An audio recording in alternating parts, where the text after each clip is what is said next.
Elena, bună seara! Bună seara! Dragi călători ai timpului și exploratori ai necunoscutului, bine ați venit la o sesiune de investigație unde avem ca instrument hipnoza regresivă. Astăzi vom descoperi împreună careva din tainele ascunse și uitate ale istoriei.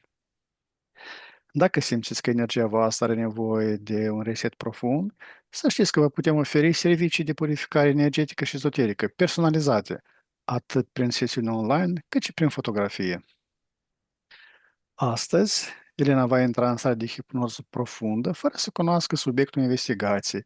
Eu voi decide unde mergem, iar ea va descoperi totul în timp real. Așadar, relaxați-vă și pregătiți-vă pentru o călătorie transcendentă. Vă urăm o vizionare captivantă.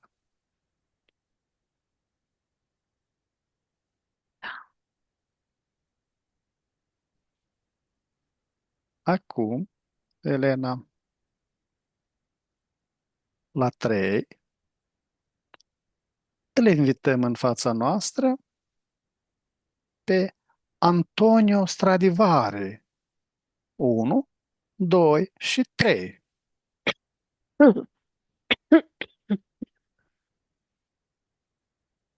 Elena, ce se întâmplă? A venit pe niște... Momentul când a venit ca pe niște corzi, într-o viteză mare și scoate fum pe corzile astea. Este în conexiune cu careva entități? Da, da, Poate să intre în sfera noastră? da, Să o facă la 3, 1, 2, 3. da. Cum îl vezi? Este în, este în alt corp. Este în alt corp. Este incarnat? Da, dar într-o zonă o văd îndepărtată are foarte mult așa și are o formă așa ca și instrumentele. Unde este Dar incarnat? a, acolo cu partea asta am luat contact. Partea care este pe Terra e foarte mică. Mai spune că are două, trei, maxim patru coarde energetice de duce sunetul și poate să vibreze din ele. De unde a venit dintr-un spațiu mai mare. Acolo este un spațiu, aș zice, care se explorează sub ghidarea entităților, se explorează vibrația sunetului, se testează, experimentează uh, vibrația sunetului, să vadă ce pot face cu ea. Este prin el și acum văd o imagine care este un cerc și așa zis păr, dar nu este păr foarte lung. Și se mișcă și prin mișcarea asta scoate sunete. Ce ADN are? Complex. Are un ADN complex, dar specific. Văd o chestie pătrată, este lumină și în jurul ei este o cum se zice, nu holo, aura, așa zis, da? E lumina aia, ca cum emană sorii. Elena? Și Mhm. Da. scoate așa, um, vibrează. Deci e vorba numai de sunete și de vibrații aici. De și zice norul, norul Stradivarius. E ca o buclă făcută uh, într-un spațiu și timp separat, ca un nor buclă. Mai sunt 17 ființe aici. De în, așa zis, îmi vine cuvântul, care pot să proceseze sunetele, să le creeze unde, să creeze uh, spații, să creeze unde temporale, să creeze portale, să creeze uh, hol, cum le zice, nu aure, ca un fel de uh, așa zis Matrix, dar să formeze plase din astea Mhm. energetice cu sunetele, că se creează și se ondulează, se fac tot felul de experimente aici, testează. Dar ăsta este închis, norul ăsta, și protejat, fiindcă aici ele sunt ca și cum sunt închise în spațiul ăsta, Dar unde se află? În ce dimensiune se află acest nor? în cinci. În 5. În cinci, că în cinci se poate lucra și pe dimensiuni fizice și pe dimensiuni energetice. Elena, îmi Da, permiți să vorbesc cu Antoniu prin coardele tale vocale? da. La 3, mă leși cu el. 1, 2, 3. Antonio, te salut.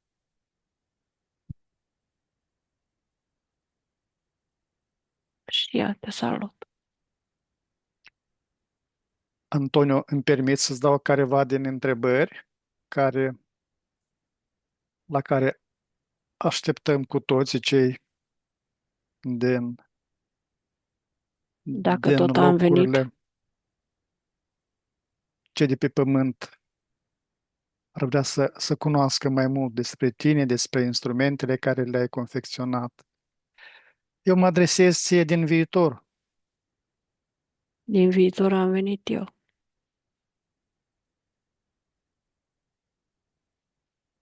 Ești venit din viitor? Da. Din care Așa, viitor?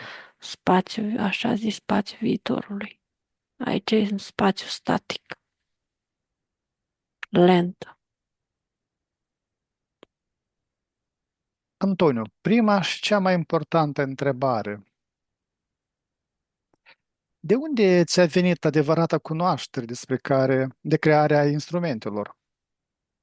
A fost I- o descoperire personală, o transmitere dinspre alți meșteri sau o sursă din altă natură?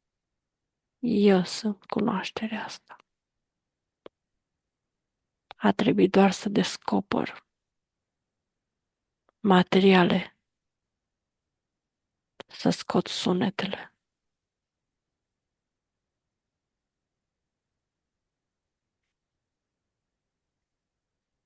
Pur și simplu cunoști materialul, cunoști când pipăi, când simți, scoți din el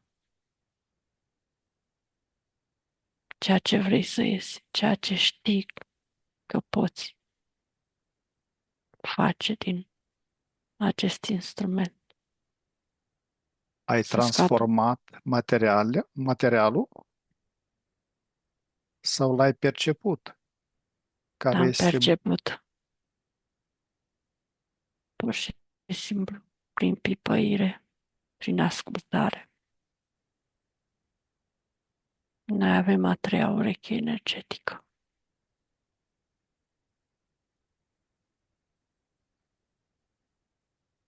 ai vorbit despre mostre de perfecțiune. Ce erau acele mostre? Instrumente fizice, planuri? Partea mea care a fost pe Terra a creat instrumente și sunet pentru a lega niște corzi energetice cu alte spații.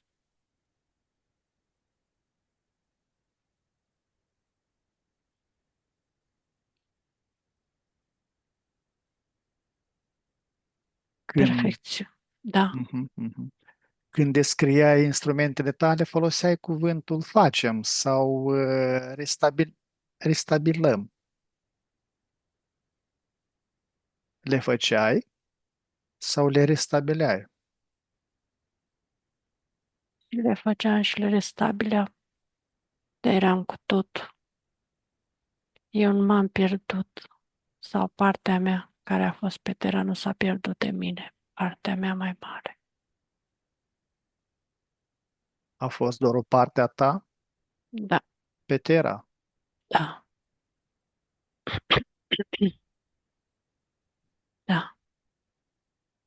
Alegerea ta de Molid și Arțar a fost intuitivă, bazată pe experiență sau ți-a fost prescrisă de alte mostre? Nu.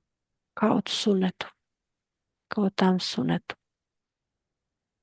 prin a treia ureche energetică. Informația era în mine. Vibrația spiritului, spiritelor copacilor îmi dădeau informația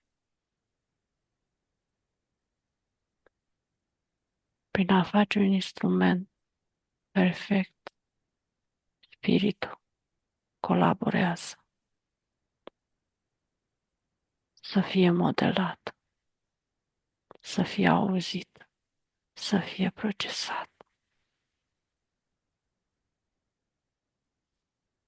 să creeze unde în tot univers.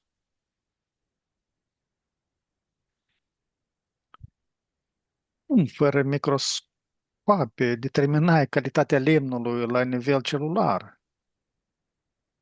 Îl Este vedeai cu altă privire? e dincolo de materia fizică, dincolo de aparate, care așa ziceți voi aparate. Structura materiei prefabricate, cum o ziceți voi, nu are sunet vibrațional înalt. Structurile vii au sunete vibraționale înalte. În momentul când un spirit se dă să fie transformat în sunet de către o ființă care procesează sunetele, el își întinde vibrația în tot universul ca o undă prin sunet, transformat. Nicio tehnologie de-a voastră nu poate să redea așa ceva. Intrai în contact cu însăși copacul, Însă spiritul cu spiritul.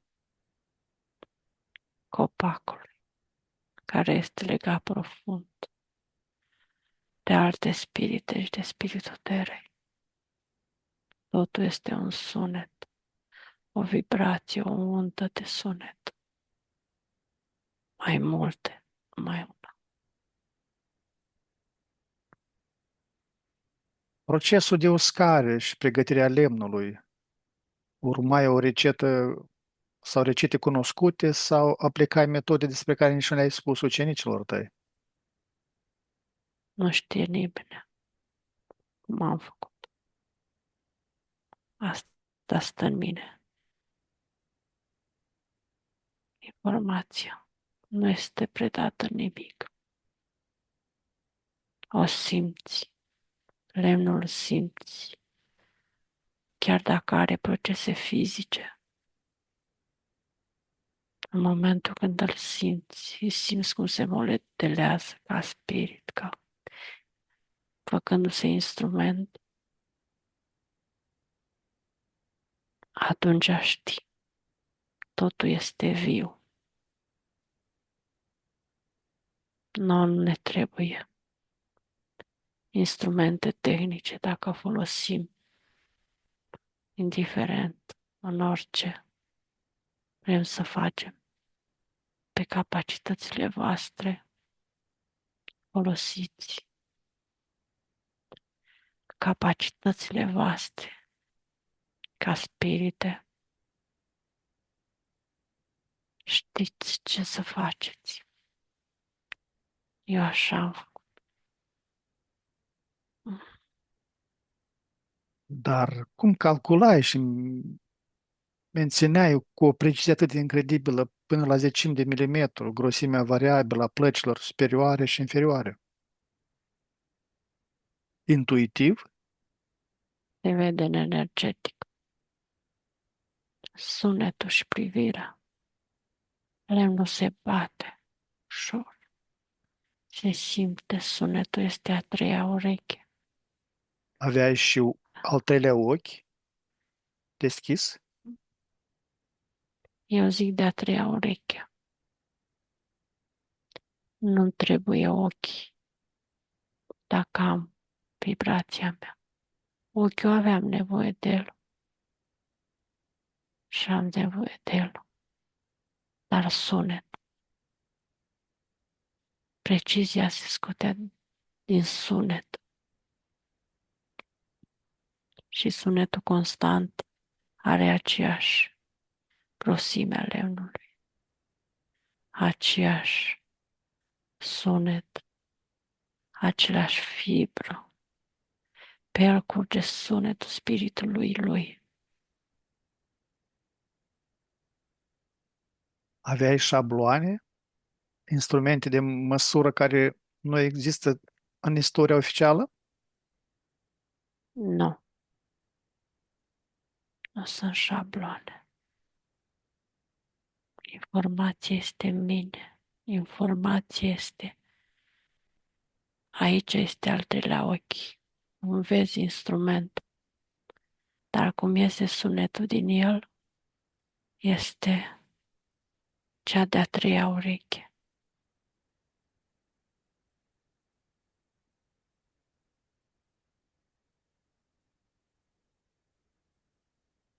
Ai vorbit despre lac. Ce funcție adevărată îndeplinea acoperirea instrumentelor tale? Protecție, acustică, marcaje sau altceva? Și protecție și acustică și întregirea, legarea instrumentului în sunet. Se leagă sunet. Lacul e luat din același copac.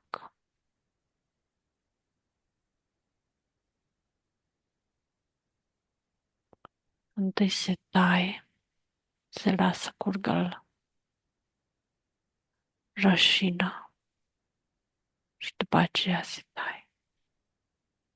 După ce ai făcut instrumentul, transformi rășina în lac. Com- Nu este alt lac. Compoziția lacului tu ai dezvoltat-o sau ai primit rețeta? Am venit cu cunoștințele astea.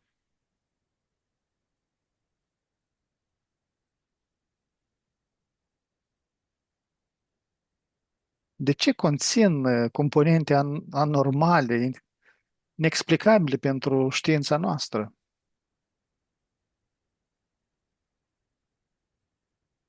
Fiindcă capacitatea voastră e alta, capacitatea mea e asta. de a scoate sunete, de a transmite unde, de a ști, de a simți totul în sunet, în vibrația lui. Și atunci, când dincolo de corpul omenesc, ești în același timp și în corp, dar ești în sunetele copacilor terei, ești în vizualizarea instrumentelor prin care se scoate sunet. E o transformare a ce vrei să faci. Ce însemnau semnele, simbolurile pe care le aplica uneori în interiorul corpului, instrumentului? Erau semnele tale personale, simboluri protective sau notiții tehnice legate de acordarea rezonanței? Sunt simbolurile sunetelor care curg prin ea. Sunt transpuse din vizualizare energetică în, în, într-un,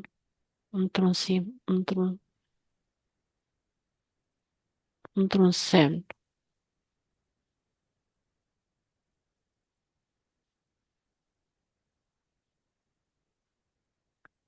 Lucrai singur sau în atelierul tău era și un ajutor invizibil, o sursă de cunoștință cu care te consultai? Partea mea cea mare, de unde am venit, adică eu. Acolo a fost doar o parte, era permanent în legătură cu mine. Tot timpul a fost lângă tine în atelier, înseamnă că Nu, eu am fost lângă el, lângă partea mea. a creat el. Da, Tu doar ai fost ca instrumentul. așa a zis ca un maestru, dar toate că era parte din mine.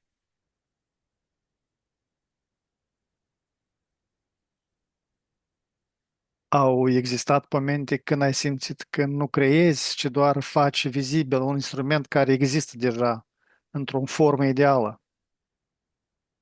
Și aducerea în formă fizică e creație. Trebuie să cauți sunetele în natură, să cauți pom, copacul care scule sunetul, care auzi sunetul, care îi auzi sunetul, îl știi și îl transformi în Ins- sunetă. Instrumentul deja există în metafizic și sună în Da, metafizic. Tu doar îl aduci în da, fizic, da, copia lui. îl transformă fizic. De ce centrul acestui meșteșug era concentrat tocmai în Cremona? Ce este special în acest loc? Energie, tradiție sau acces la careva artefacte, săpături? Cremora ține de copaci, ține de sunetul copacilor, ține de pasiunea oamenilor pentru sunete. Acolo am venit într-o energie creată de cineva. Acolo mi-a fost mediu propice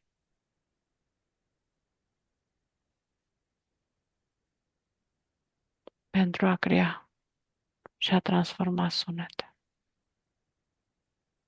Am vrut să vii și pe planeta fizică, să văd cât pot transforma un sunet.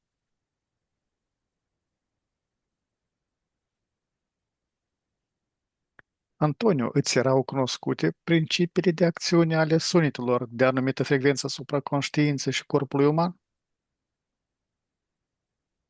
Da, sunetul creează vibrație, schimbă unde, schimbă universuri în funcție de vibrația lui, creează unde.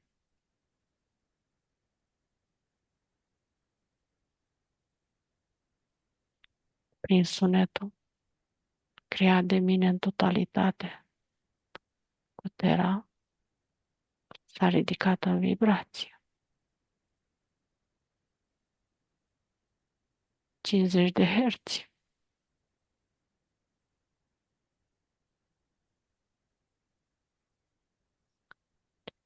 Ceea ce știți voi sunt numai viorile.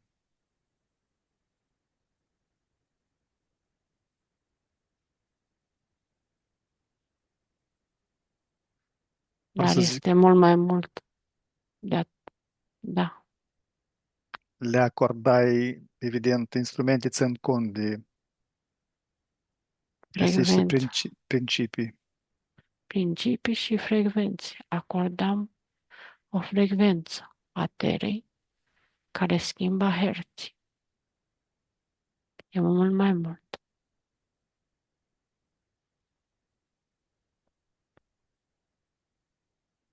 Dar se pare că acum unele dintre ele au încăput în niște mâini cu alte vibrații. Dar și așa schimbă.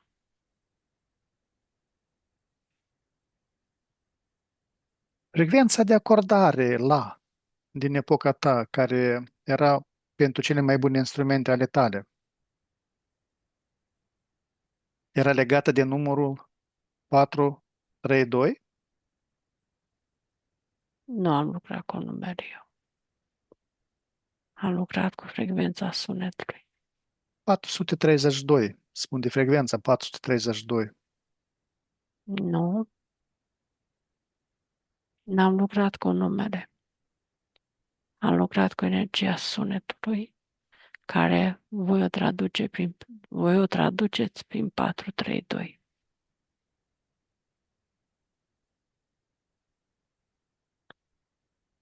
E vorba de schimbarea frecvenței și a undelor și a transformării sunetului pe ansamblu planetei Terra. Arcușul, forma și materialul lui fac parte dintr-un sistem integrat? Da? Și de ce tocmai lemn de Fernambuc?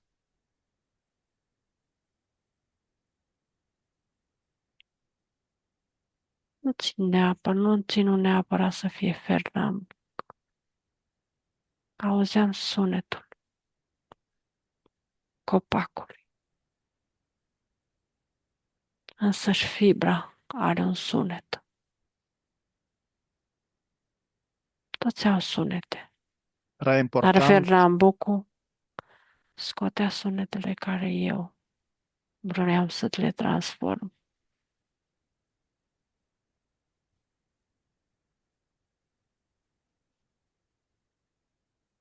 Bineînțeles că era și o de tehnici vechi. M-am folosit și de tehnicile de pe Terra.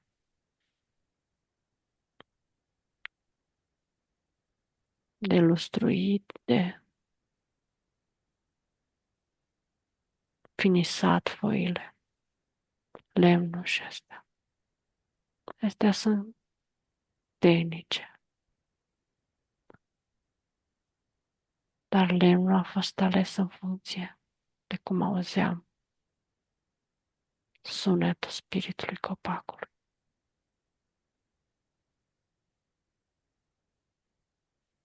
Nu spune nimic Remona?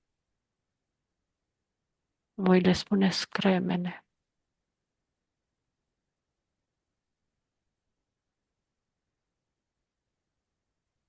Mm. Da, Antonio, ce simțeai când instrumentul era gata? Satisfacția meșterului sau senzația că prin tine s-a manifestat ceva mai mare?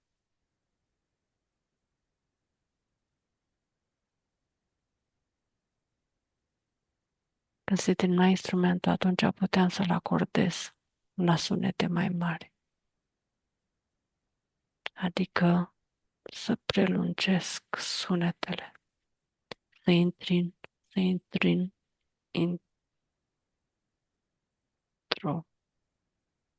intru-n sunetul și vibrația corzilor care le acordam vibrației pentru a schimba vibrația terei, a ridica dintr-un punct în care era mai multe. Curg sunetele ca niște coarde sonore și unde ce schimbă vibrația.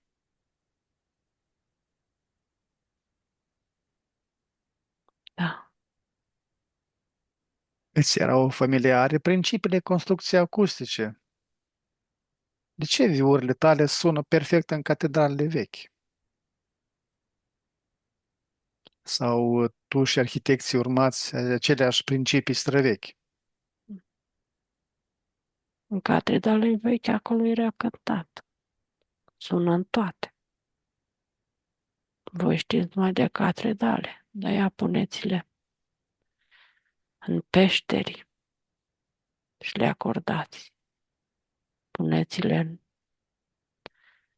într-o vale care se aude sunetul ecou. Chiar și în pădure? În natură, să vedeți cum sună printre copaci, cum sună sau cum sună în natură, într-o poiană,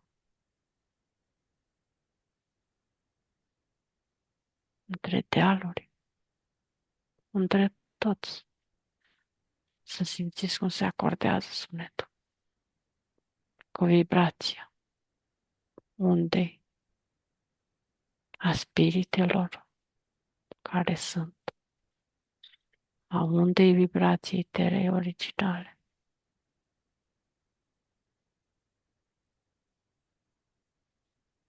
Îți este familiar termenul de infrasunet?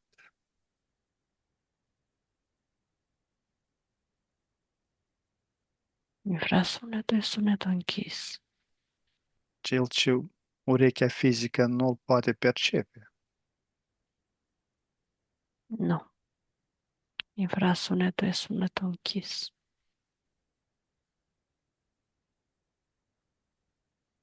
Ai creat instrumente capabile să genereze vibrații?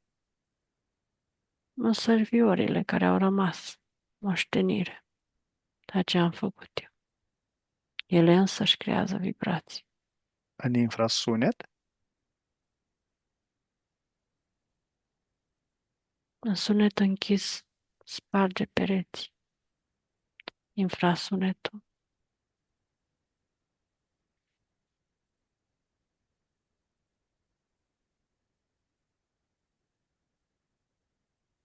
nu este. Este mult mai mare. Infrasunetul este o păcăleală.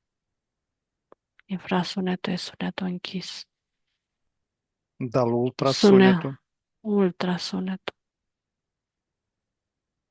este frecvență direcționată care mișcă animalele mici pe sunete și lumină.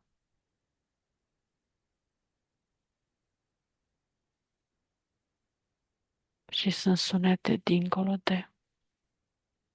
de astea care au vibrații, alte vibrații care mișcă universul. Astea deja nu mai sunt. descrise așa într-un cuvânt. Ce înseamnă pentru tine cuvântul sufletul instrumentului? Era o metaforă sau o caracteristică tehnică, un fel de profil rezonant? Parte din mine. Ce sunt eu ca suflet, care rezonează.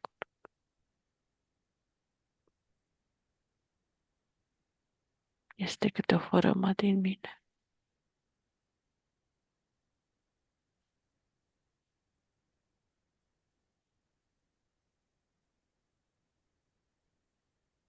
Și totuși voi schimba sunetul ăsta disonant care este pe terra. În momentul când va veni un timp când se vor acorda, se vor pune în locuri care nici nu se gândește nimeni. Și se va schimba vibrația disonantă a sunetului de pe terra. Sunt foarte multe sunete destructive pentru oameni. Mult mai multe decât sunetele care sunt înălțătoare, echilibrante, care îți creează bucurie, care îți creează fericire, care te aliniază la undele sunetelor originale.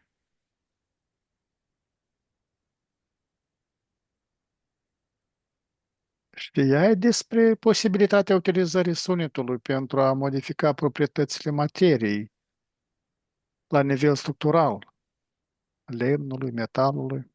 Da,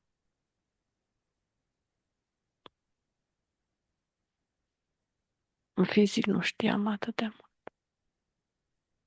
Da, intuia.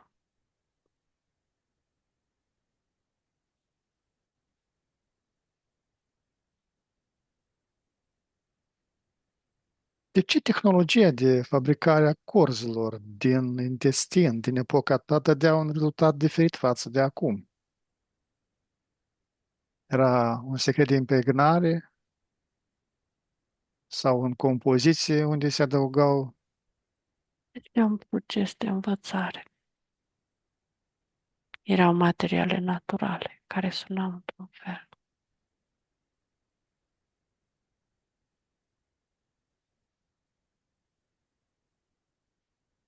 Acum încearcă să pună alte corzi și s-au pus și se pun alte corzi. S-a schimbat un pic sunetul, dar cutia de rezonanță nu-i dă voie. În cutia de rezonanță nu se schimbă vibrația sunetului, indiferent ce corzi vor pune. Este legat de geometria corpului viorii. Da, așa cum le ziceți voi geometrie, da.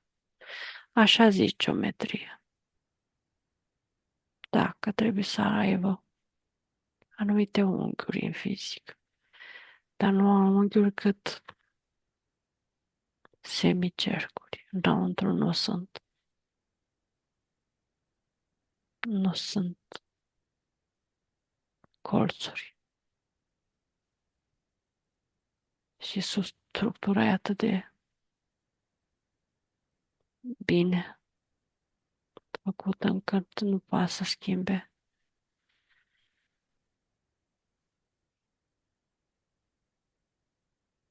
alte corzi sunetul în mare. Ei vor să le mai schimbe corzile, dar cutia de rezonanță nu le dă voie.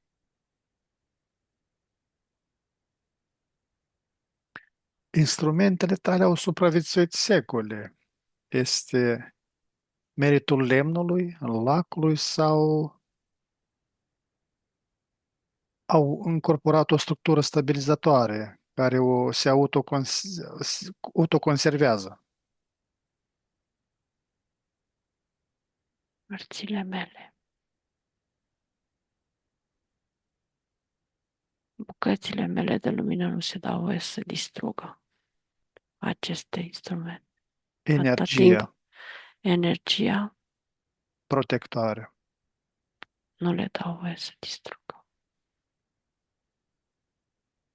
Indiferent în ce mă întrec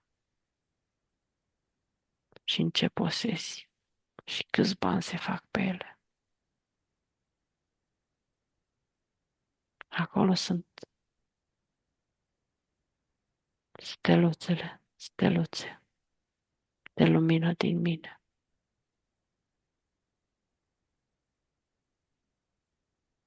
Așa cum nu se distruge un suflet, atâta timp cât eu rămân un instrument. Steluțele mele rămân instrument, nu se vor distruge.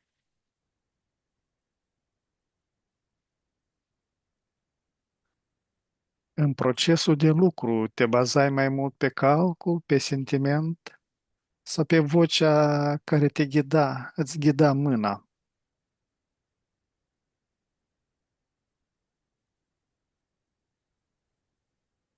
Întotdeauna eram lângă partea mea,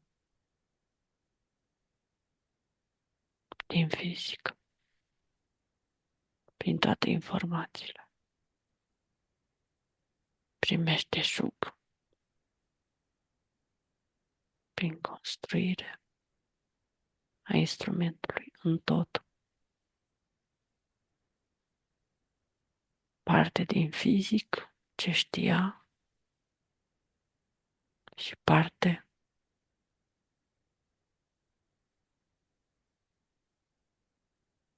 cea mai mare parte, fiind lângă el, lângă partea mea.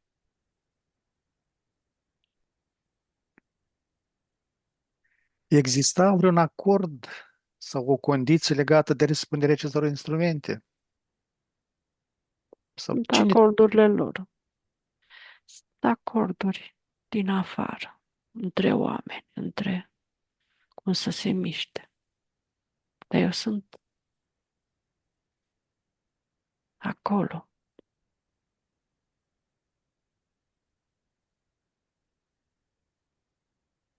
Ei își fac tot felul de acorduri.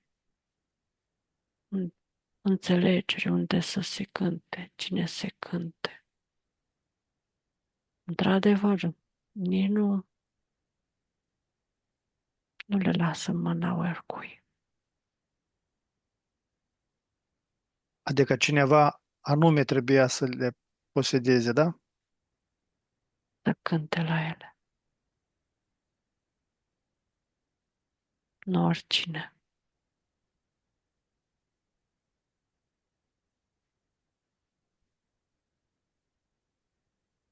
Este legată fizica undelor viorilor tale de formele naturii vii, cochilii, structura urechii, ADN. Îți dădeai seama de asta? Da, fiindcă toate sunetele auzeam.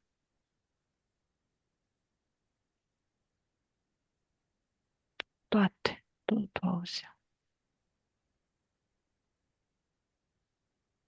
Tot era un sunet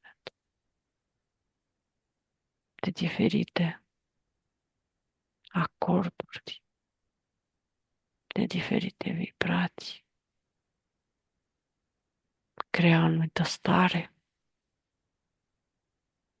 Una sună cochilia, alta sună o piatră, altfel sună o piatră când o lovești. Altfel sună un metal, altfel sună un pom când se mișcă și dă drumul la sunet. Înduiește. Altfel să aud undele colorite și sonore ale plantelor, sunetul caselor.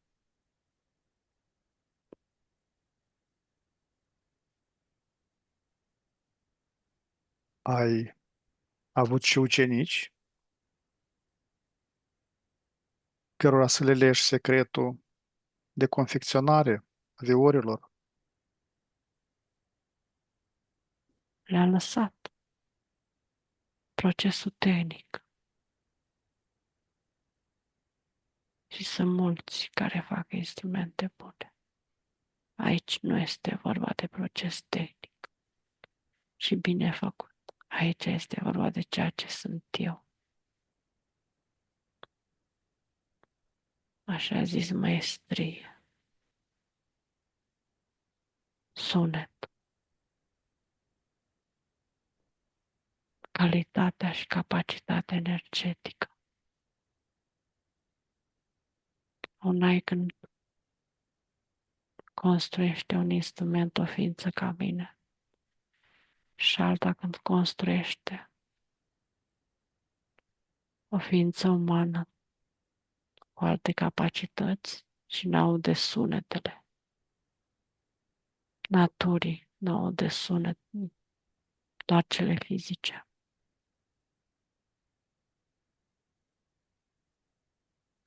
Ai avut și instrumente eșuate care nu sunau?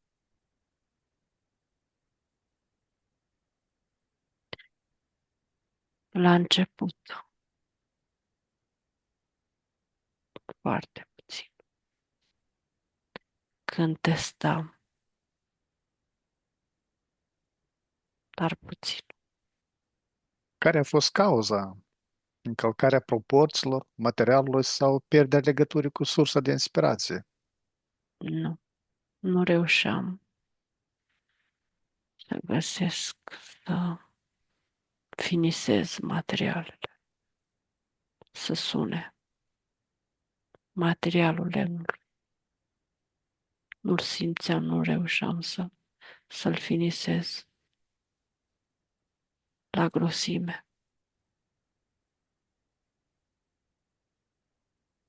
și mărime perfectă.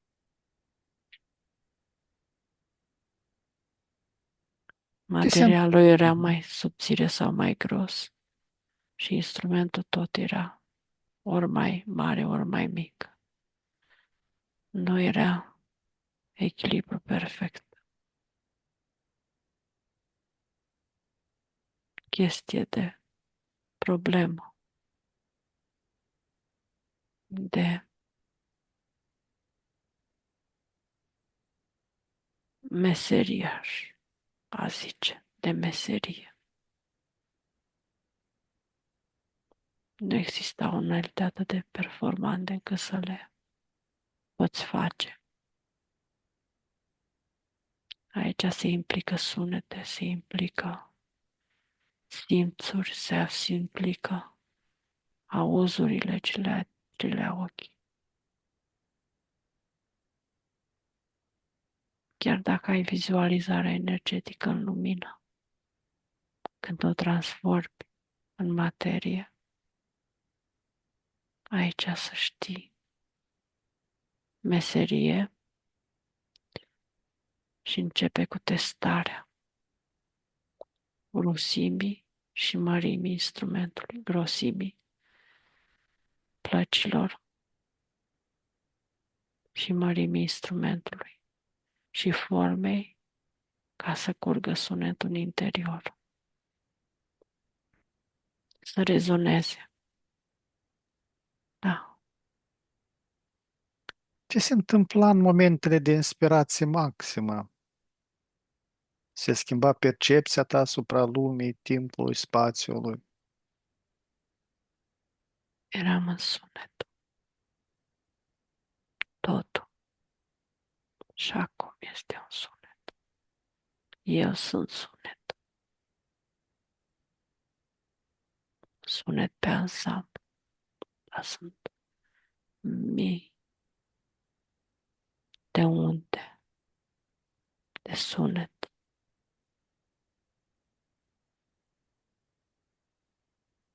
sunet. Da, Îmi poți să-mi spui și mie ce este sunetul care îl aud de frecvență înaltă tot timpul eu? este sunet specific al ție. Este vibrația sunetului tău.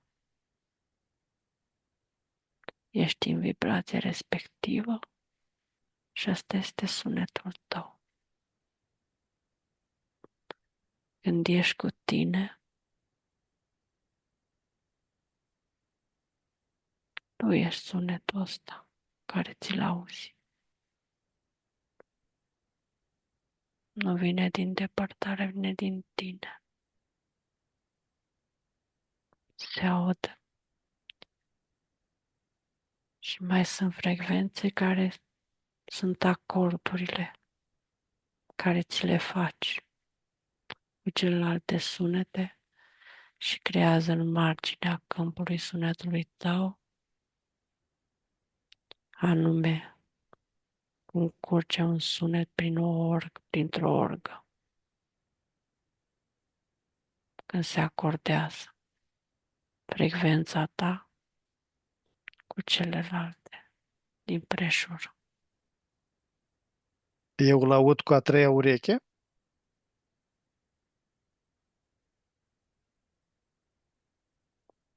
Nu, voi n-aveți a treia ureche.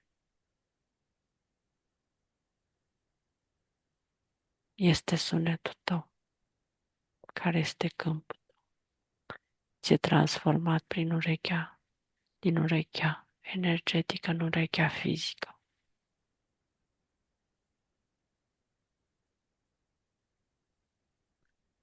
Antonio, îți este familiar fenomenul distrugerii prin rezonanță, ca în povestea Ierihonului? Da, Crezi că sunetul poate fi o armă? a fost și încă este. Sunt sunete joase care nu le aude urechea omului, dar le aude. Le simt câmpurile, le aud câmpurile, le aud sufletele. Creează disonanță de frecvențe.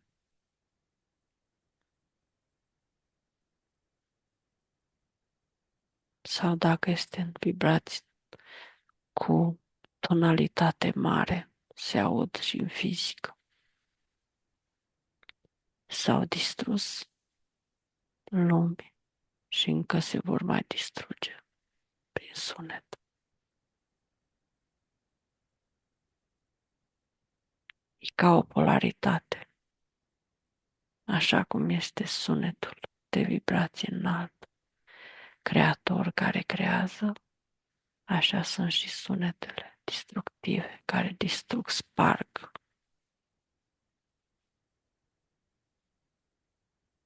Dar în momentul când puterea din interior de vibrație înaltă, cu sunet de vibrație înaltă este mai mare decât sunetul de vibrație joasă care sparge, îl aliniază, îl topește în el, intră în el, ca o undă vibratorie care intră și se aliniază pe frecvențele sunetelor înalte.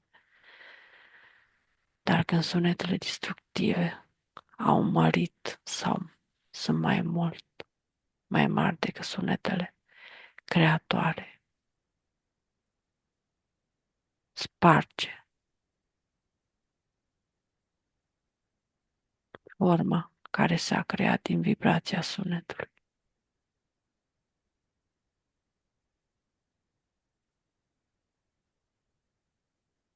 Antonio, în cercetările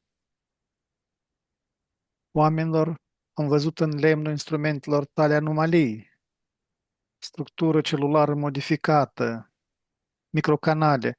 Cum s-au realizat acest lucru? Prin asta a fost lemnul. Eu l-am auzit. Ți-am spus că am căutat lemnul cu sunet. Are canale specifice, speciale. El așa l-a transformat spiritul Spiritul copacului. copacului.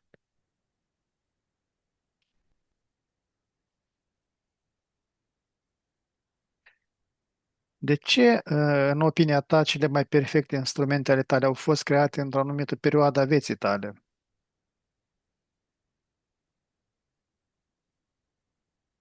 Corpul fizic reușea să se alinieze cu partea mea și putea să transforme tot ce știa partea mare, eu. După ce corpul a început să degradeze, perioada maestriei, când corpul fizic este optim, are optimitate, a avut optimitate, în care la maxim era în rezonanță cu totul.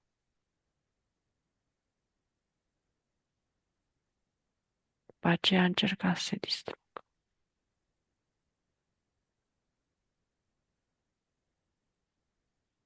Din afară l-au distrus. Prin ce a mâncat, ce a auzit și ce a trăit în viață, corpul ăla.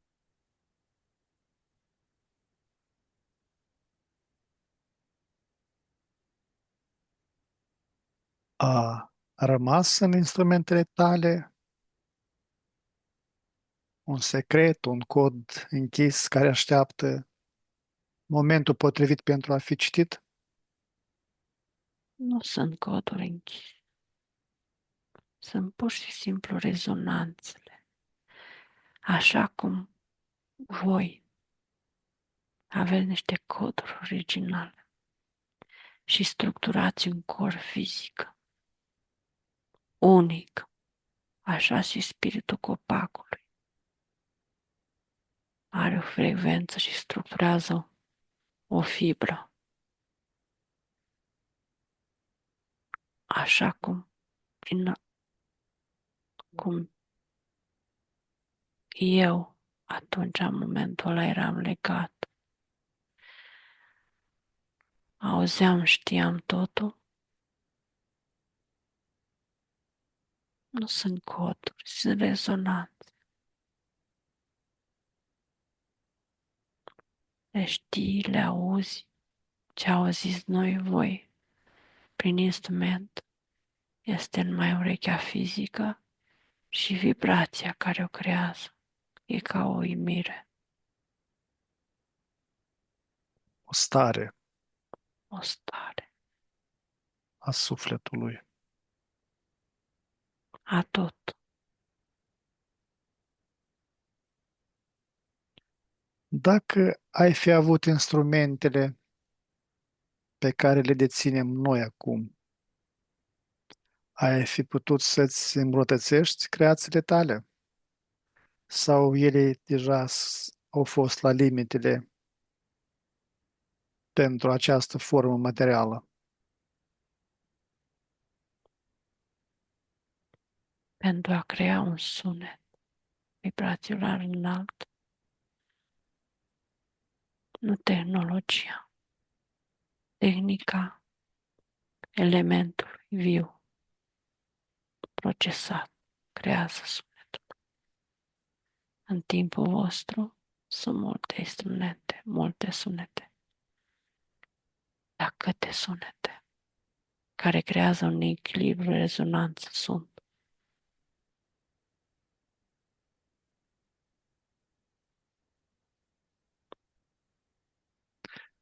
Și o ultimă întrebare.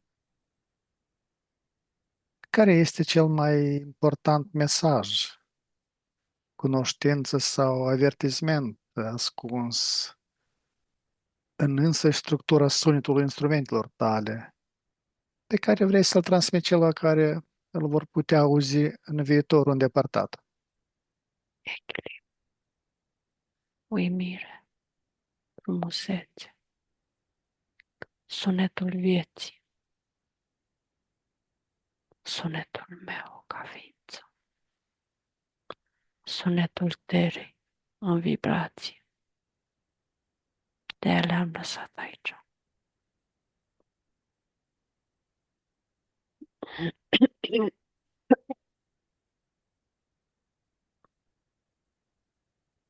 Vei mai veni și vei mai crea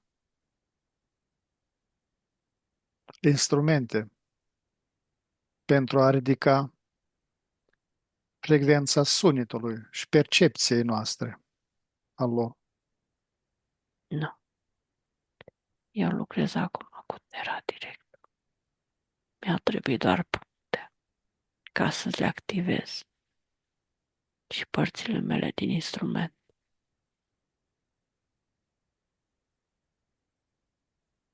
Antonio, îți mulțumim mult pentru că ne-ai răspuns la întrebări care o să fie probabil foarte interesante pentru cei care așteaptă informații care le poate ridica nivelul de conștientizare. Îți mulțumim mult. Și eu vă mulțumesc că ați accesat partea asta. Lasă-mă la 3 cu Elena. 1, 2, 3. Elena, te deconectezi.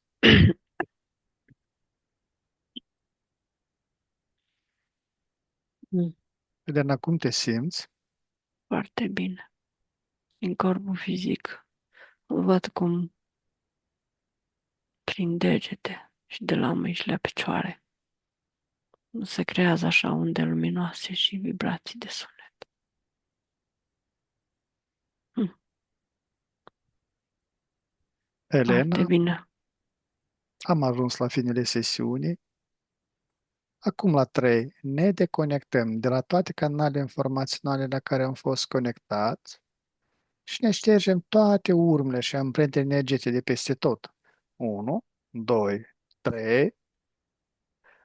Acum deschidem un flux energetic din sursa primordială care elimina toate rezidurile informaționale străine din câmpurile noastre și ne energizează la maxim. 1, 2, 3. Acum pregătește să revii treptat în stare de veche, proaspătă și plină de energie, acolo de unde ai plecat. Număr de la 5 la 1, iar tu îi permiți minții să se trezească clară și concentrată. 5. Simți cum conștiința începe să se lărgească. 4.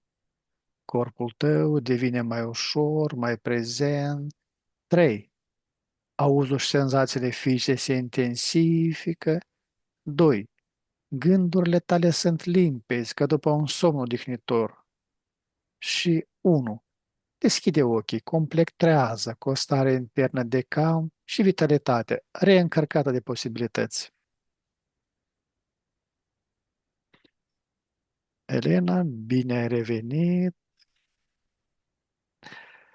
Dragi exploratori ai inconștientului, am ajuns la finalul acestei călătorii extraordinare, prin straturile timpului și ale memoriei ascunse. Vă mulțumim din suflet pentru prezență și reacțiile voastre la informațiile surprinzătoare dezvăluite astăzi. Fiecare comentariu, like și share ne ajută să ducem investigațiile mai departe. Sincere mulțumiri Elenei, ale cărui talent și deschidere au făcut posibil această fascinantă călătorie. Dacă ați fost intrigați de ceea ce ați văzut, nu uitați să vă abonați și să activați clopoțelul de notificări pentru a nu pierde următoarele sesiuni. Până data viitoare, rămâneți curioși și deschiși la misterile pe care mintea noastră le poate dezvălui. Vă urăm liniște și descoperire interioară. La revedere! Numai bine!